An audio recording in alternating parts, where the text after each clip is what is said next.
Morning. I know that most times I'm always talking about drum stuff on this channel. That's because that's most of the kind of work that I get and that I like to get. But I do a ton of other stuff, right? I produce artists, I mix a lot of stuff, waiting for a mix to print right now. While it's printing, let me show you what you also get to do when you have a studio. You get to fix stuff. This is my beloved B15 bass amp that I bought off my previous studio partner and good friend, Mark Lang. It is a beautiful piece. I was able to trace it back to 1974. For those of you that are B15 aficionados, that means it has a silver faceplate, black writing, and white buttons for the ultra low and ultra high. This guy was working fine, except that every 10 to 30 seconds, it would emit just a click. If you're reamping, you could always just go over that spot again, but if it's a live thing, it's really difficult to get in the track. So I knew I had to get it on the bench. That's in quotes. I finally found a post online about a guy complaining about a similar problem. A click every 10 to 30 seconds, not a regular interval, random at times.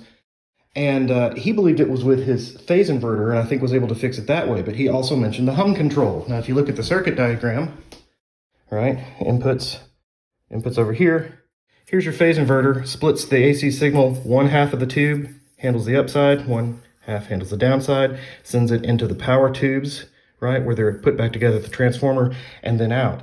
And he had to replace something there, but he also mentioned the hum control, and so I was like, well, that's the easiest thing to look at, so I'm gonna go with that first. It's supposed to control how much ground hum you have with varying results. It's this little pot right here, all right, on the inside.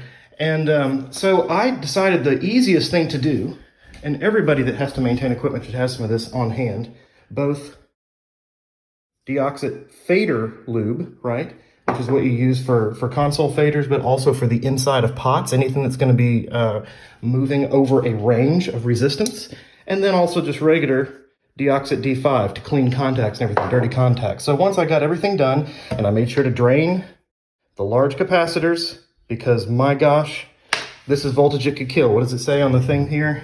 Like 400 and, yeah, there it is.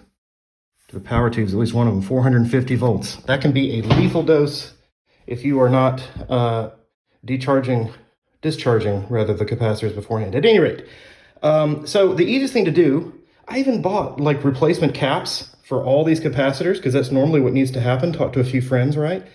And I was like, well, I'm going to start in the power section, which would be this huge capacitor, these blue ones right here, right? Sometimes this old paper capacitor, those are really hard to find these days. And I believe it also included, oh, this can capacitor, which is like 3-in-1 in that little cardboard tube right there. But before replacing them, I was like, let's start with the most simple thing. First of all, let's just use this fader lube stuff on the inside of my hum control. And I did. And you know what? Once I got some down on the inside here, sprayed it on the inside, and then I, with a screwdriver, just worked it through its entire range. I let it sit for a while. I also used some regular deoxit D5 to clean off some of the contacts around that looked a little grimy. You know, kind of blew out the dust and everything. Let it sit for a while.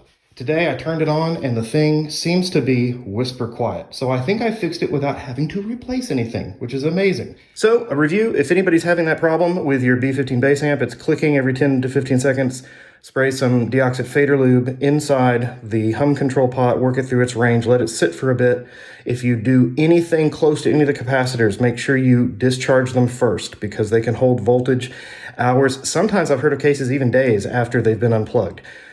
Always make sure that you do that safely. This has been a helpful studio maintenance update.